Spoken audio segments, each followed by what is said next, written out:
Just gonna look at Saw the movie today, have a good old time looking at it. Just open it up. Jesus Christ! What do I do with it? I gotta get it out of here. Guess I'll just have to look at it on VHS. Just slide it out of the old slipcover. Bring it on over to the old player.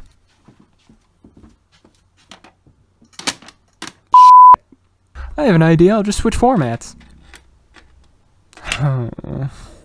I know, I'll look at the instructions real quick. Alright. I think I'm doing something wrong here. This low-budget anxiety attack begins with two men waking up in a bathroom with chains around their ankles, lacking the knowledge of their current location. One is Lawrence Gordon, he's a doctor. I'm a doctor. Played by Cary Elwes, and the other, Adam, played by screenwriter Leigh Whannell. While this movie would go on to create countless sequels that differed in quality, the first one would benefit over the others, due to it being the first of its kind. New viewers and people back in 2004 didn't know who the Jigsaw Killer was yet, and Tobin Bell wasn't a horror icon either. This helps create tension right off the bat in the way that we, the viewer, don't know who put Adam and Gordon in the bathroom. Sure, the game they play is front and center, but the audience also gets to wonder who and why this is happening to them. Another thing this movie does well is building up the trust between Adam and Gordon. Both find envelopes in their pockets containing tapes that need to be played on a recorder, but Gordon's contains more. His contains both a bullet and a key, which will be used later in the film. I would like to focus more on the key, because Elway's character tries it on his shackle. Of course this doesn't work, but ends in Adam asking Gordon to Throw it over here.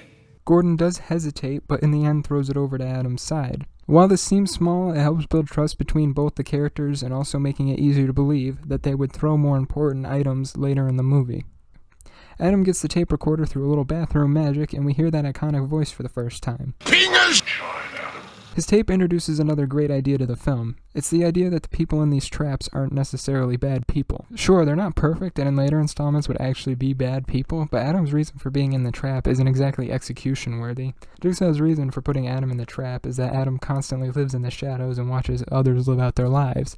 Not really sure what level of life Jigsaw is holding these people to, but God is that bar high. This brings us to Gordon's tape. It's slightly more generic by today's standards and can be summed up in one sentence. Gordon has to kill Adam by 6 or his family will die. Yeah, it sounds a little more dramatic when you put it that way, actually. Gordon is used to move the plot along and centers around him trying to figure out how to get out of the bathroom.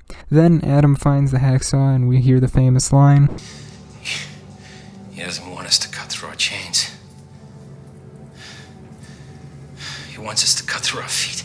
Another point of interest is this movie contains scenes where it actually feels like a movie, jumping out of the box that it's in, the horror realm box, where those movies that suck stay. This is the scene between Gordon and his daughter. She thinks there's a bad man in her closet. She's a little kid, so Gordon is just going to try to put her to bed with, apparently, the 3 little piggies. This little piggy went to market. This little piggy stayed at home. This little piggy had roast beef. This little piggy had none. This little piggy went wee all the way home. I knew that would put me to sleep if I was 4. Although I don't think I'd go to sleep for very long because there's a man in my closet. The last thing I'd like to talk about is the ending of this movie. And we all know how this classic ends. It ends with Adam reaching for the pizza pie. Tobey Maguire really doesn't like that, actually. Could you imagine that if Tobey Maguire was the one that said game over?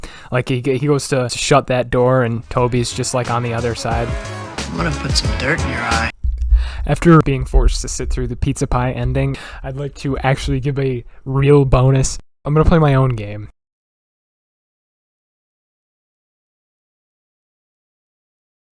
Someone help me! Who is it? Believe me about what? You know who I am. Selling peanut butter and had a 15-hooker gangbang. Lying, see? Fingers!